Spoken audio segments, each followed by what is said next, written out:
Hey, welcome to the channel. My name is Alan Sams. If you are a person who's a guitar collector, like myself or like several people who are watching gear channels on YouTube, inevitably you're going to get the question, if you could only keep a certain number of guitars, which ones would they be?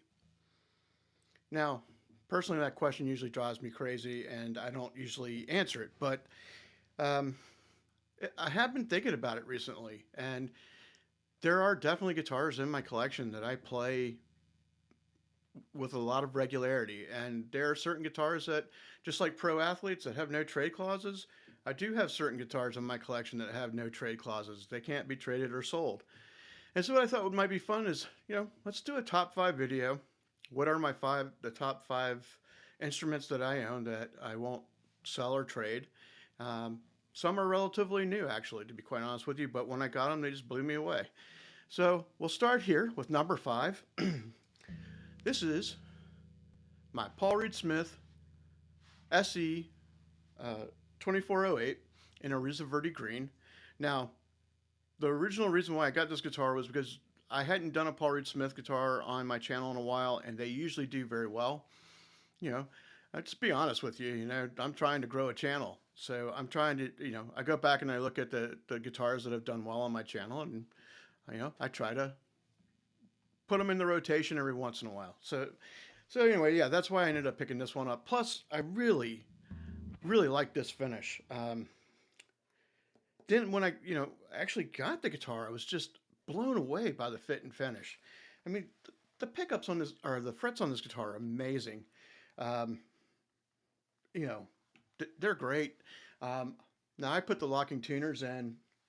Uh, Man, it's just the guitar rarely ever goes out of tune, unless there's a lot of temperature changes or anything like that. And I mean, but probably the biggest selling point or biggest reason why this has a no trade clause is these pickups. I love these TCI pickups, and these are TCI S, which the S just indicates that they're made overseas. Um, but they're very well balanced, even when you're coil splitting.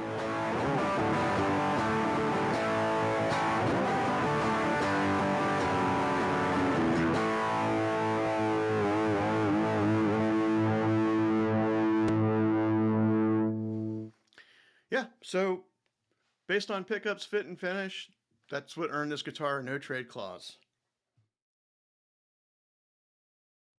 Number four is not a guitar, it's a bass guitar. This is my Rickenbacker 4003S.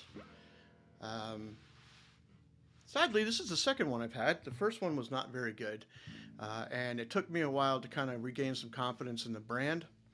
But the truth is, ever since I was 8 years old, I have wanted a Rickenbacker bass.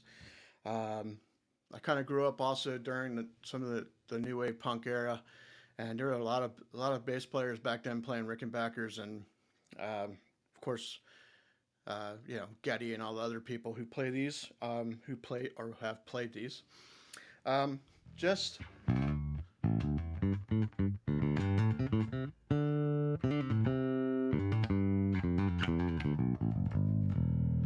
um, just a fantastic bass, just a very distinctive sound to it. Again, you got fit and finish plays a big part in this.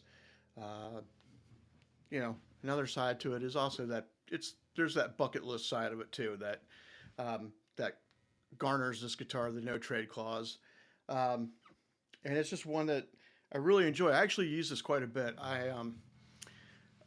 There's certain videos I'll do backing tracks for, and generally speaking, when I'm doing backing tracks, I'll use my Rickenbacker.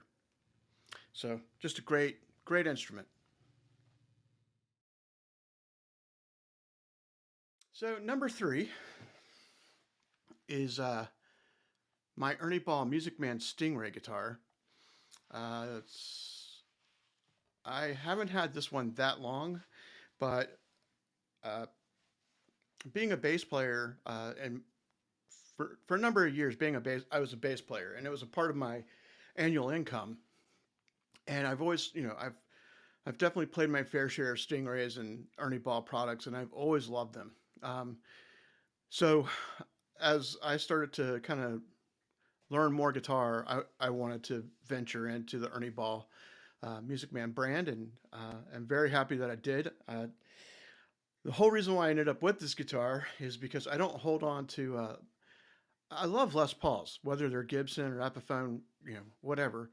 Um, but I don't keep them for some reason. And this guitar has the Ernie Ball Music Man hand wound PAF custom. They're kind of like custom or vintage pickups, and they just have that vintage sound. It kind of they almost mimic a Les Paul, and it's just one that I started playing this guitar and just immediately fell in love with it. It just created a bond with it immediately.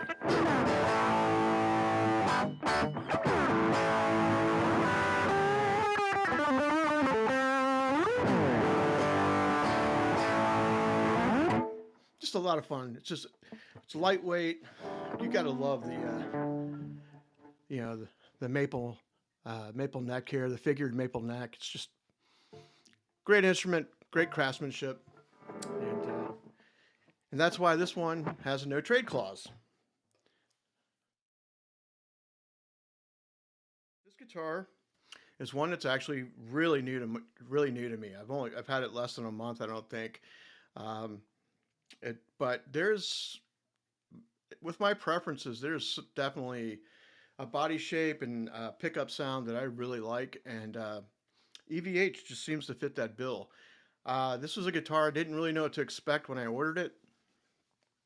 It wasn't cheap. I mean, it's over $1,000, but I wasn't really sure what to expect. I'd had a standard at some point that was a pretty good guitar, but I flipped it so I could make more content.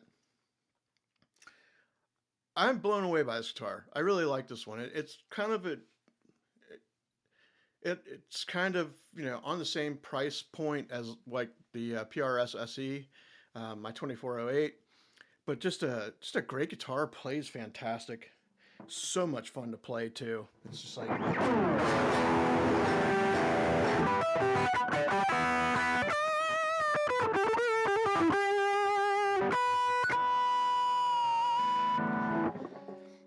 just I think the jump up from the standard to the special, um, I don't know. I think maybe they spend a little bit more time working on these. I don't know, but the I love the binding on this guitar. I love the sound of it. But one of the coolest things about um, this guitar is how well it cleans up. That blew me away. I was that actually.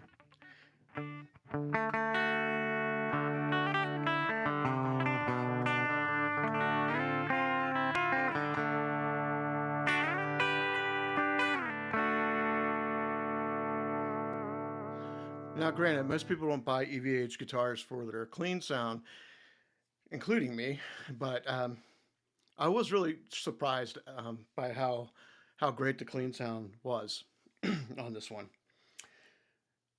So, pickups, fit and finish is fantastic. The Floyd Rose on this one is really good, especially with the detuna and everything. Just a guitar I'm really enjoying.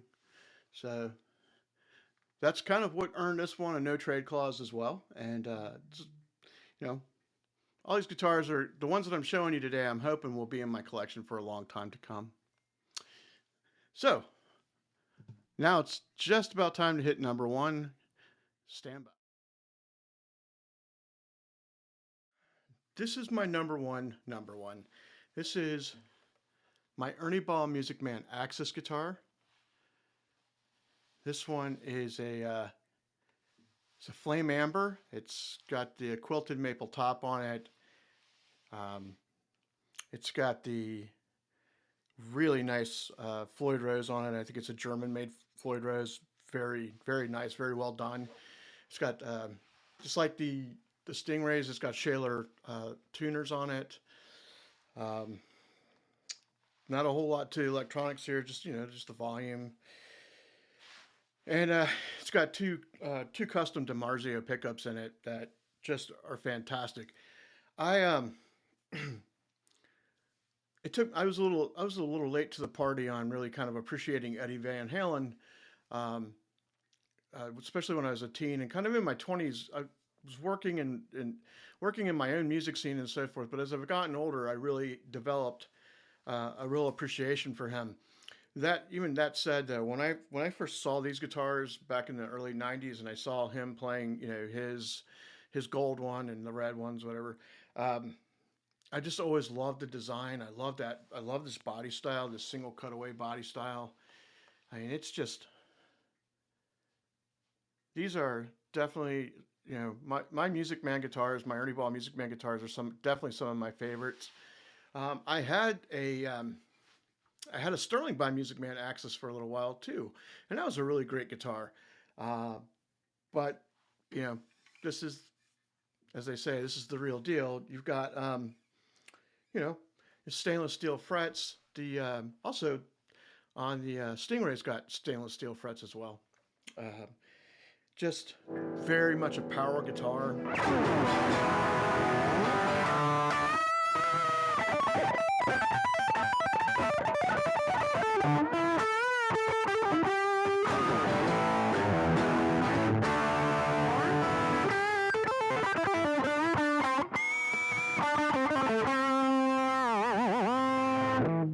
Maybe someday I'll do a video on it. I haven't done a video on this guitar yet.